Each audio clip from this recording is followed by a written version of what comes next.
So for mechanisms of resistance, we have already learned a lot from resistance to BTK inhibitors, that there is a relatively long follow-up from the detection of mutations, for example, in the BTK gene until patients become clinically progressive, which is around 9 months of therapy. We know that resistance is associated with other phylogenetic risk factors and also with more heavily pretreatment.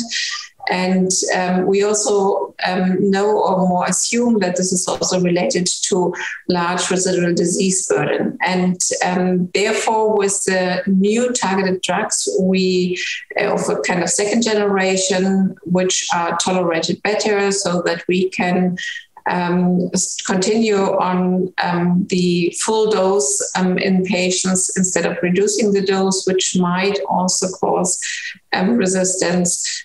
We will see here now new data on these new targeted agents with different side effect profile, which hopefully in the end will also lead to lower rates of resistance mechanisms.